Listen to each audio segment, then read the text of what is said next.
Hello विद्यार्थियों, मैं रवि कुमार आपका स्वागत करता हूं जीएचपी कोचिंग चैनल में। तो जैसा कि विद्यार्थियों हम कक्षा 12 भौतिक विज्ञान का सॉल्व पेपर सॉल्व कर रहे थे, जिसमें विद्यार्थियों मैं आपको देखिए सेट नंबर दूसरा सॉल्व करा रहा था। देखिए विद्यार्थी, इसका कोड नंबर 346 बीटी इसका कोड नंबर है। और विद्यार्थियों में इसका पहला पार्ट आपको दे चुका था। आज विद्यार्थियों देखिए मैं इसका दूसरा पार्ट लेकर के आया हूँ। तो विद्यार्थियों देखिए दूसरे पार्ट में देखिए विद्यार्थियों हम खंड दा से करेंगे। देखिए खंड दा में देखिए जो क्वेश्चन हमारा देखिए चौथे का क्वेश्चन है, कह रहा क्रांतिक कोण की परिभाषा दीजिए। फिर कह रहा प्रकाशिक तंतु की कार्यविधि का उल्लेख भी कीजिए। और विद्यार्थियों मैं आपको बता दूं, देखिए मेरे चैनल में प्लेलिस्ट बनी है। अगर आप प्लेलिस्ट में जाएंगे तो आपको वहाँ पे सारे वीडियो मिल जाएंगे, चाहे वो आपका देखिए भौतिक विज्ञान हो, चाहे रसायन विज्ञान हो, चाहे गणित हो, आपको वहाँ पे सारे वीडियो उपलब्ध हैं।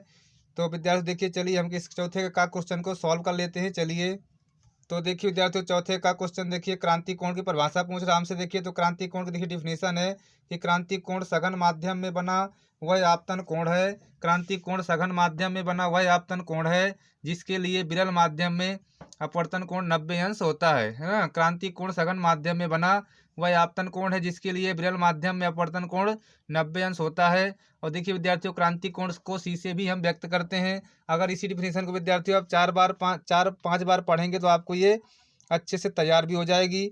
इसके बाद देखिए विद्यार्थियों प्रकाशिक तंतु की कार्यविधि पूछ रहा था। तो देखिए विद्यार्थियों जो प्रकाशिक तंतु का देखिए स्ट्रक्चर है हमारा, इस प्रकार का स्ट्रक्चर होता है प्रकाशिक तंतु का। तो देखिए विद्यार्थी देखिए देखिए जिसमें तो जो हमारा देखिए विद्यार्थी ये पूरा जो बना है ये पूरा हमारा क्वार्टज है। इसको देखिए हम क्वार्टज के नाम से जानते हैं। ये पूरा हमारा जो बना है किसको नाम जानते हैं विद्यार्थियों? इसको क्वार्टज के नाम से हम जानते हैं।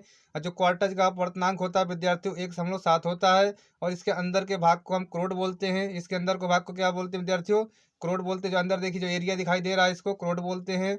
और देखिए विद्यार्थियों जिस पदार्थ का इसके ऊपर लेपन होता है, ये देखिए ये यहाँ पे देखो डैट डैट डॉट डॉट जो मैंने बना के रखा है, ये किसी पदार्थ का लेपन है। और जिस पदार्थ का लेपन होता है उसका अपवर्तनांक विद्यार्थियों 1.5 होता है।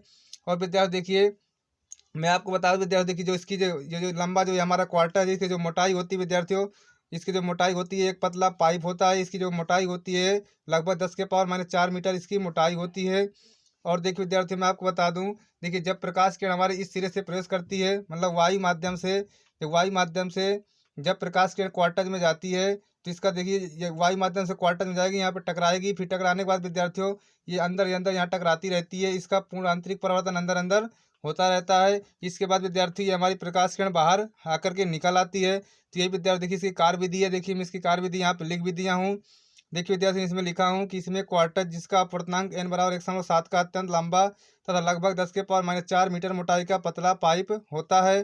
जिसके बारे में विद्यार्थी ये देखिए ये हमारा पतला पाइप है, ये है ना, यही इसी को हम क्वार्टर के नाम से भी जानते हैं। इसकी मोटाई 10⁻⁴ मीटर लगभग होती है।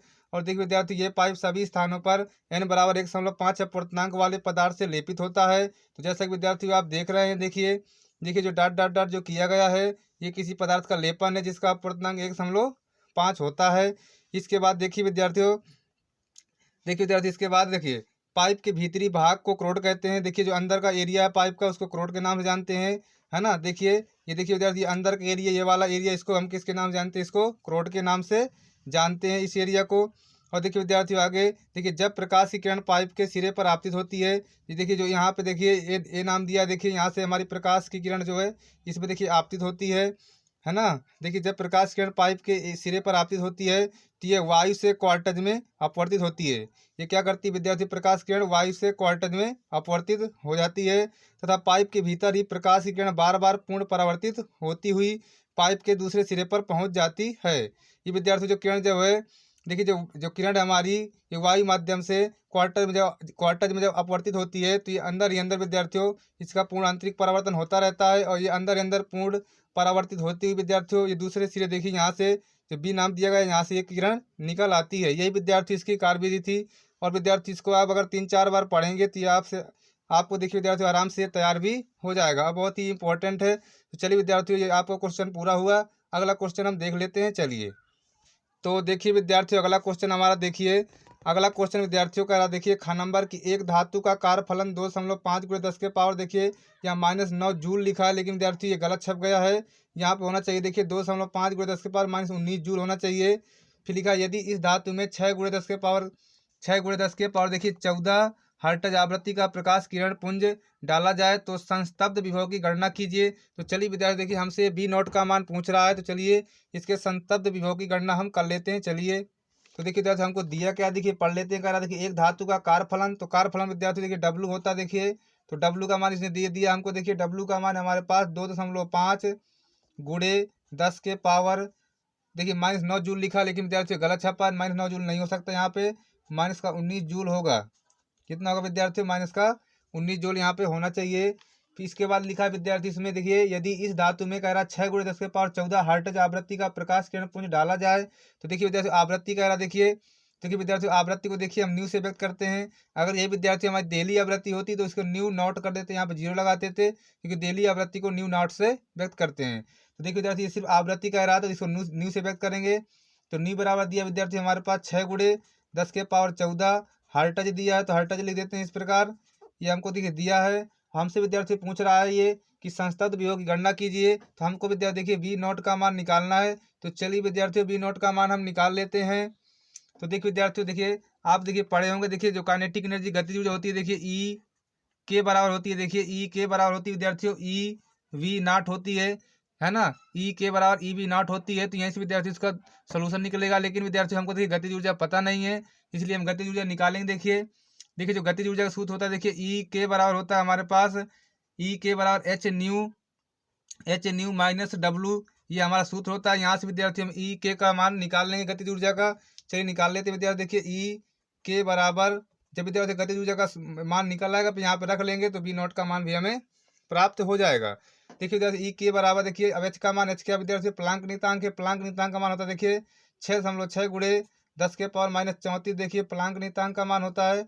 गुणा न्यू का मान देखिए दिया 6 गुणे 10 पावर 14 दिया हर्ट्ज देखिए, तो 6 गुणे 10 के पावर 14 हर्ट्ज यहाँ पे लिख देंगे। 6 गुणे 10 के पावर 14 हर्ट्ज दिया था। इसके बाद देखिए विद्यार्थी माइनस लगाएंगे। देखिए माइनस लगा डब्लू का मान देखिए वहाँ पे दिया है, तो लिख देंगे देखिए 2.5 गुणे 10 के पावर -19 जूल दिया है, तो यहाँ पे देखिए इस प्रकार लिख देंगे। इसके बाद विद्यार्थी इसका देखिए सोल्यूशन करेंगे। देखिए कैलकुलेशन करना देखिए हमको, तो ई के बराबर देखिए अब गुणा कराएंगे देखिए 6 से 36 हो जाएगा दशमलव, और 6 36 3 39 होता है, इस प्रकार लिख देंगे। गुणे यहाँ पे देखिए तो घटेगा ये देखिए, तो -34 या +34 घटेगा तो माइनस का 20 बचेगा, ये तो लिख देंगे। फिर माइनस देखिए 2.5 गुणे 10 के पावर -19 इस प्रकार लिख देंगे। इसके बाद देखिए विद्यार्थियों ई के बराबर होता है देखिए 39। देखिए अब क्या करेंगे देखिए, अब ये घटेगा नहीं, क्योंकि देखिए घात भी बराबर नहीं है, इसलिए क्या करेंगे दशमलव को यहाँ पे ले आएंगे। जब दशमलव यहाँ पे आएगा तो यहाँ से घट जाएगा। देखिए ये 3.96 हो जाएगा, तो यहाँ पे बचेगा देखिए 10 के पावर -19 बचेगा। फिर माइनस ये देखिए 2.5 गुणे 10 के पावर -19 देखिए ये बचा विद्यार्थियों। आप देखिए विद्यार्थियों क्या करेंगे, देखिए 10 के पावर -19 कॉमन कर लेंगे देखिए, है ना। देखिए ई के बराबर देखिए यहाँ से 10 के पावर -19 कॉमन कर लेते हैं हम, तो देखिए जो अंदर बचेगा यहाँ पे लिखते हैं देखिए 3.96 बचेगा, माइनस का देखिए 2.5 बचेगा, ये बच्चा हमारे पास देखिए। तो ई के बराबर हमारे पास देखिए आएगा। अब इसको विद्यार्थी घटाएंगे, आप देखिए विद्यार्थी इसको घटाना देखिए, तो ये बचेगा हमारे पास 1.46 बचेगा जब घटाएंगे। गुणे देखिए 10 के पावर -19 जूल, ये देखिए हमारी ऊर्जा आ गई। देखिए गतिज ऊर्जा हमारी आ गई।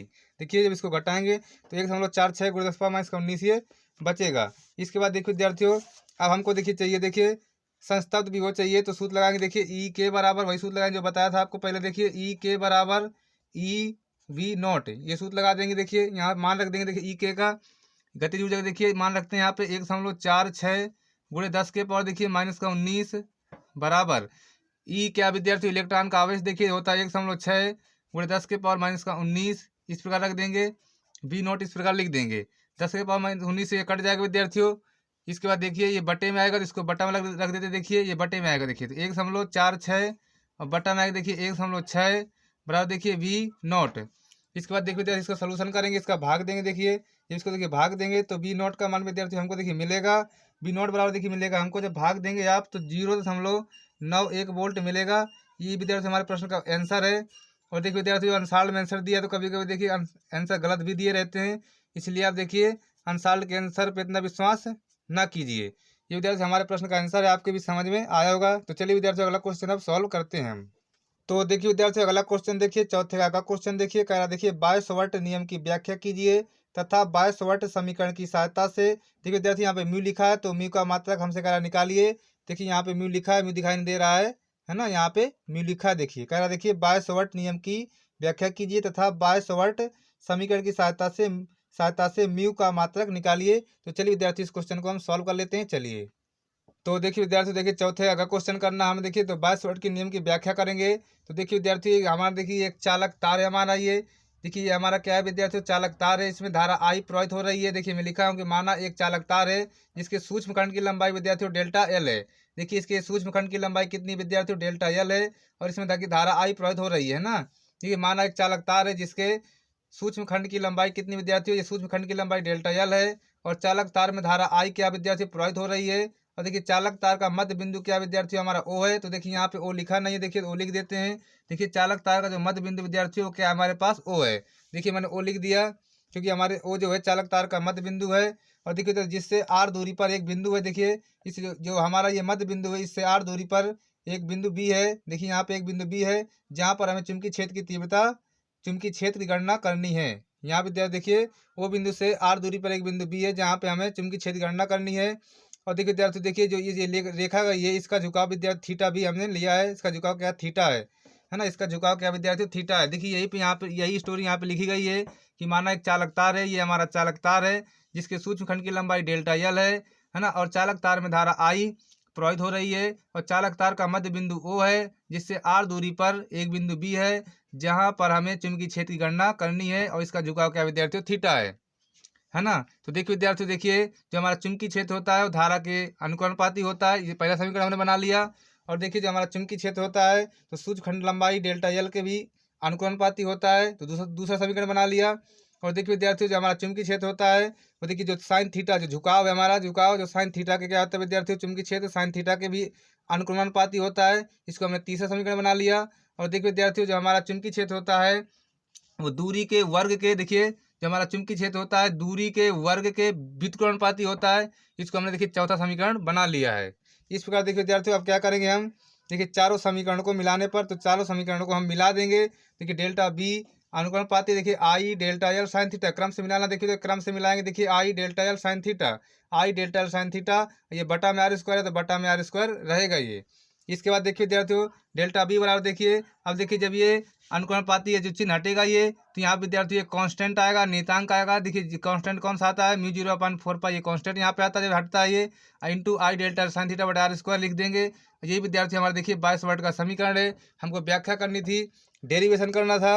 यही देखिए कितना आसान क्वेश्चन है ये, है ना, बहुत ही आसान है देखिए, है ना। यही हमारा देखिए बायसवट का समीकरण है। अब विद्यार्थी देखिए इसी की सहायता से, इसी समीकरण की सहायता से हमको इसका मात्रक भी निकालना है। चलिए देखिए इसका मात्रक भी हम निकाल देते हैं। तो देखिए विद्यार्थियों हम यहाँ से देखिए हमको देखिए मात्रक चाहिए किसका विद्यार्थियों, देखिए आपको एक बार दिखा दूं मात्रक किसका चाहिए।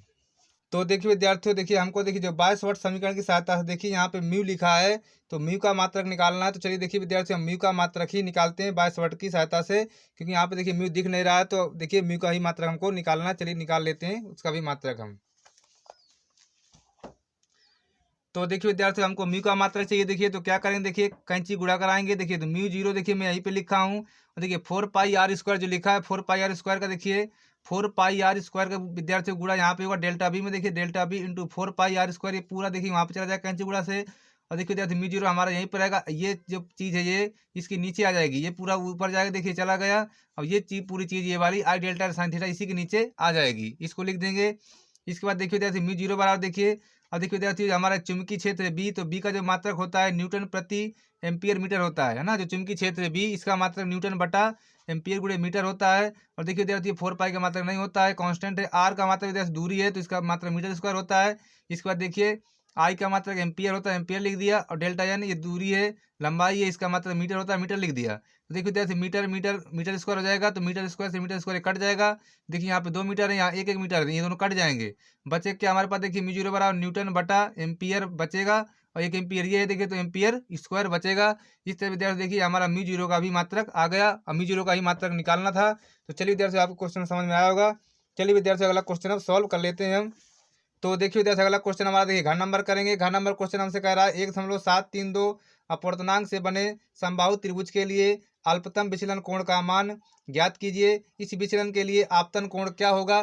तो चलिए विद्यार्थी, हमको डेल एम पूछ रहा है और ए का मान भी पूछ रहा है। चलिए दोनों मान हम निकाल देते हैं। चलिए तो देखिए विद्यार्थी, हमारा क्वेश्चन देखिए चौथे नंबर का विद्यार्थी हमारा क्वेश्चन चौथे का घ क्वेश्चन है ना। चौथे का घ क्वेश्चन हमको देखिए करना है। तो कह रहा देखिए, प्रश्न कह रहा हमसे 1.732 अपवर्तनांक से बने समबाहु त्रिभुज, समबाहु मतलब प्रिज्म एक। देखिए विद्यार्थियों, हमारा जो प्रिज्म है समबाहु, देखिए प्रिज्म देखिए इस प्रकार बनता है।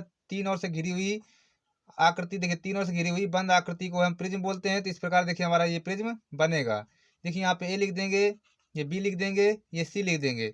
और देखिए विद्यार्थी, ये समबाहु है, समबाहु प्रिज्म, इसलिए प्रत्येक कोण इसका 60-60 डिग्री का होगा, है ना। प्रत्येक कोण देखिए समबाहु का प्रत्येक कोण 60-60 डिग्री का होता है। तो विद्यार्थी देखिए, जो हमारा आपतन कोण देखिए वो 60 ही रहेगा, क्योंकि आपतन कोण ही पूछ रहा था वो। देखिए तो जो हमारा आपतन कोण है वो कितना रहेगा विद्यार्थियों? 60 ही रहेगा। देखिए आपतन कोण कितना रहेगा हमारा? वो 60 डिग्री रहेगा आपतन कोण। और देखिए विद्यार्थियों, अपवर्तनांक दिया एन का मान, एन का मान कितना दिया? देखिए 1.732 एन का मान हमको दिया है। हमसे देखिए विद्यार्थी विचलन कोण पूछ रहा है, डेल एम का मान। तो देखिए सूत्र होता है एन बराबर साइन, तो साइन लिख देंगे। फिर होता है देखिए ए प्लस डेल एम बाई 2, और नीचे देखिए होता है हमारे पास साइन ए बाई 2। ये विद्यार्थी हमारा सूत्र होता है, इसी में रख देंगे और इसका आंसर हम प्राप्त कर लेंगे। देखिए विद्यार्थी, एन का मान 1.732 रख देंगे। 1.732 बराबर साइन, तो साइन लगा दिया ए प्लस डेल एम। तो ए का मान कितना विद्यार्थी? 60 है, 60 रख दिया, प्लस डेल एम रख दिया बटा 2।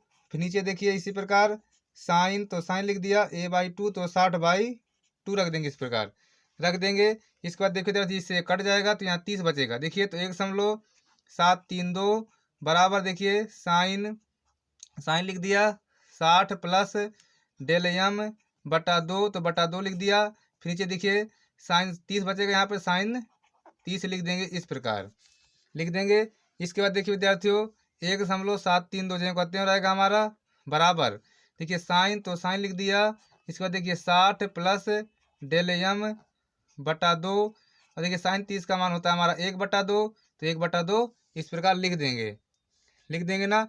इसके बाद देखिए विद्यार्थियों, कैंची गुणा कराएंगे। देखिए तो 1/2 यहाँ पे आके देखिए तो ये जाएगा 1.732 गुणा देखिए 1/2 बराबर, ये देखिए साइन जो कहते हो, देखिए यहाँ पे 60 प्लस डेल एम बटा 2, ये हमारा जो का त्यों रहेगा। इसके बाद देखिए इसको काटेंगे। देखिए 2 से काटेंगे। देखिए 2 × 8 = 16, तो 0.8। फिर देखिए एक बचेगा 13 × 6 = 12, फिर एक बचेगा 12 × 6 = 12, ये हो जाएगा। देखिए तो हो जाएगा विद्यार्थी हमारे पास 0.866 बराबर देखिए साइन लिख दिया 60 प्लस डेल एम बटा 2, इस प्रकार लिख दिया ये। इसके बाद देखिए 0.86 जो मान होता है, देखिए ये साइन 60 का मान होता है, तो यहाँ देखिए साइन 60 लिख देंगे, है ना। देखिए 0.866 साइन 60 का मान होता है, यहाँ पे साइन 60 लिख देंगे, है ना। देखिए फिर लिखेंगे साइन, तो साइन लिख दिया। इसके बाद देखिए विद्यार्थियों, साइन लिख दिया, फिर यहाँ पे 60 प्लस डेल एम बटा 2, ये लिख दिया। अब देखो विद्यार्थियों, साइन कैंसिल हो जाएंगे, तो बचेगा 60 बराबर देखिए 60 साइन कैंसिल, तो 60 बराबर 60 प्लस डेल एम बटा 2, इस प्रकार कर देंगे। इसके बाद विद्यार्थियों कैंची गुणा कराएंगे। चलिए कैंची गुणा कराते हैं। तो 60 दूना 120 हो जाएगा बराबर 60 प्लस डेल एम, ये हो जाएगा हमारा, हो जाएगा। हमको देखिए विद्यार्थियों डेल एम का मान चाहिए। देखिए तो डेल एम कितना है हमारे पास? देखिए 120 में देखिए हम 60 माइनस कर देंगे, 120 में 60 माइनस करेंगे। देखिए तो डेल एम हमको मिलेगा 60 डिग्री। डेल एम हमको कितना मिलेगा? देखिए विद्यार्थियों 60 डिग्री। यही देखिए हमारे प्रश्न का विद्यार्थियों आंसर हो जाएगा। आपकी समझ में आया होगा। तो चलिए विद्यार्थी अगला क्वेश्चन अब सॉल्व कर लेते हैं। चलिए तो देखिए विद्यार्थी अगला क्वेश्चन देखिए अंगा नंबर क्वेश्चन करेंगे। देखिए कह रहा एक समान चुंबकीय क्षेत्र बी के अंतर्गत एल लंबाई की धात्विक छड़ को अपने पीतल ओमेगा कोणीय वेग से घुमाया जाता है। तो छड़ के सिरों के मध्य उत्पन्न प्रेरित विद्युत बल का व्यंजक प्राप्त कीजिए। देखिए क्वेश्चन एक बार आप और देख लीजिए। देखिए क्वेश्चन में लिखा विद्यार्थी हमसे हमारा, देखिए लिखा एक समान चुंबकीय क्षेत्र बी के अंतर्गत एल लंबाई की धात्विक छड़ को अपने तल ओमेगा कोणीय वेग से घुमाया जाता है। तो छड़ के सिरों के मध्य उत्पन्न प्रेरित विद्युत बल का मान ज्ञात कीजिए। हमसे विद्यार्थी ई का मान हमसे ये पूछ रहा है, तो चलिए ई का मान हम निकाल देते हैं। चलिए तो देखिए विद्यार्थी हम चौथे का अंगा क्वेश्चन करेंगे। देखिए तो देखिए विद्यार्थी इसमें देखिए हमें विद्युत बल निकालना है। देखिए तो मान लेते विद्यार्थियों कोई देखिए एल लंबाई की एक छड़ है, और वो छड़ विद्यार्थी इसी चुंबकीय क्षेत्र में वृत्तीय गति कर रही है। है ना। देखिए इसी चुंबकीय क्षेत्र में वृत्तीय गति कर रही है, और विद्यार्थी जो वृत्तीय गति कर रही है उसका कोणीय वेग क्या विद्यार्थियों, छड़ का ओमेगा है। देखिए मैंने यहाँ पे लिखा है कि माना एल लंबाई की एक छड़ है जो ओमेगा कोणीय वेग से वृत्तीय गति कर रही है, मतलब एक छड़ है जो ओमेगा कोणीय वेग से क्या कर रही है, वृत्तीय गति से में कर रही है। देखिए ओमेगा भी यहाँ दर्शाया है, ये हमारा चुंबकीय क्षेत्र भी है। देखिए माना एल लंबाई की एक छड़ है जो ओमेगा कोणीय वेग से वृत्तीय गति कर रही है, यह छड़ चुंबकीय क्षेत्र बी में है। तब कोणीय वेग व रेखीय वेग के संबंध सूत्र से, कोणीय वेग व रेखीय वेग के संबंध सूत्र से, तो देखिए विद्यार्थियों जो कोणीय वेग व रेखीय वेग का जो संबंध का सूत्र होता है वो होता है बी बराबर आर ओमेगा। क्या होता है विद्यार्थियों, बी बराबर आर ओमेगा। और देखिए विद्यार्थियों विद्युत वाहक बल के सूत्र से भी करेंगे। जो विद्युत वाहक बल का सूत्र होता है वो होता है देखिए ई बराबर बी वी एल। ई बराबर क्या होता है विद्यार्थियों, ई बराबर बी वी एल। तो देखिए इसके बाद ई बराबर देखिए बी जो कहते हैं रहेगा, वी की जगह रख देंगे हम आर ओमेगा, तो इस बी की जगह देखिए रख दिया आर ओमेगा। एल हमारा जो कहते हैं रहेगा ये। और चूंकि विद्यार्थी देखिए एल बराबर क्या रहेगा, देखिए जो त्रिज्या लेंगे छड़ की आर बाई टू लेंगे, है ना। जो छड़ की त्रिज्या लेंगे एल बराबर वो क्या लेंगे, आर बाई टू लेंगे त्रिज्या, है ना। पूरी छड़ की जो ये आर जो है तो पूरी छड़ की वो व्यास है, इसका त्रिज्या क्या लेंगे विद्यार्थियों, आर बाई टू लेंगे, आधी लेंगे त्रिज्या, क्योंकि जो आर है हमारा कैपिटल वो पूरा व्यास है, इसलिए उसके आर बाई टू लेंगे एल की जगह त्रिज्या।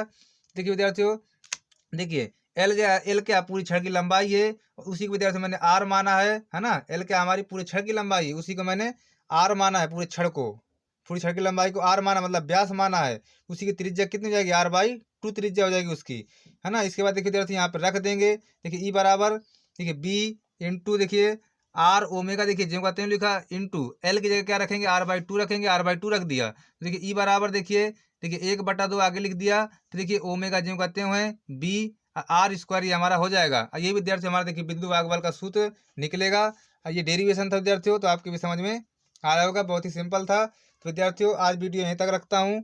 तो चलिए विद्यार्थियों इसके बाद में इसका नेक्स्ट पार्ट लेकर के कल आऊँगा। तो चलिए चलता हूँ, नमस्कार।